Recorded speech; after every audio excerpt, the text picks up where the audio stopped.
Hey guys, so today we are talking about the classical era of music.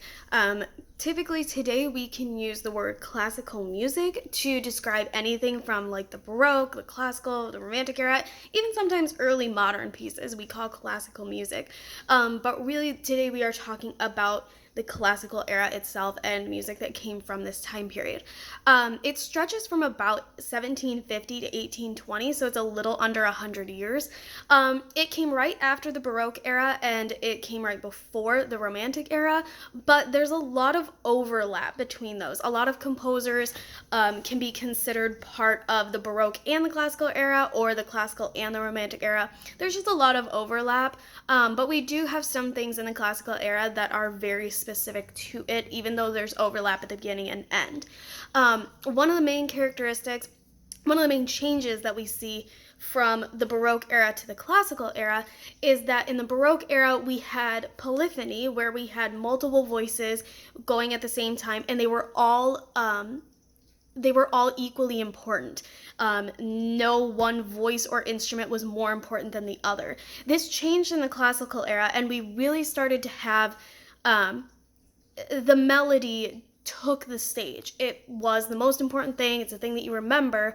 And then there's the other parts which act as an accompaniment or a support to the melody. So we started to really have a difference in what was important in the music. Like, this is the main thing I'm trying to get across, versus there are all these things going on and they're working together. That was very different between the Baroque and the Classical era.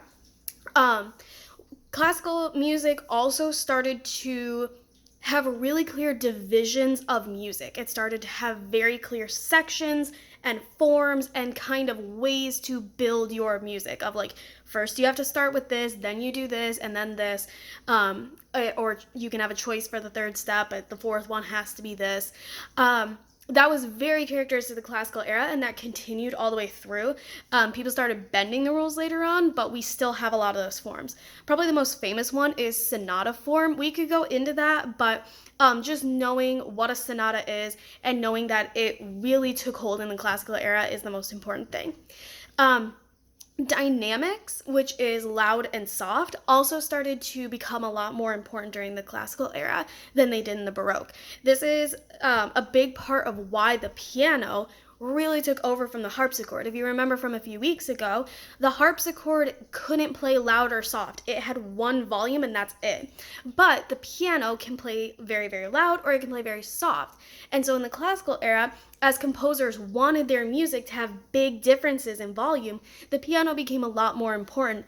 And it also, I think, was a part of what started making instruments have a lot more refined technique. The orchestra became a lot larger, so that if there were more instruments, you can make it very, very loud, and then if you wanted to have it be very soft, you could just have some people not play at all, and then you get a really quiet effect. So we see the orchestra get bigger, and the instruments themselves, they just get a little bit more refined. The technique and how to play it just becomes a little bit more standardized in the Classical era, but not too much difference. Basically, the classical orchestra starts looking a lot like our orchestras today. The rules for what kind of notes can work together, we talked about those with the Renaissance and the Baroque eras. Those still applied in the Classical era, but they did start finding ways to break rules, but very specific ways to break rules. It's, you can break rule Z, but only if you do it in this way. So kind of really became more rules than anything else.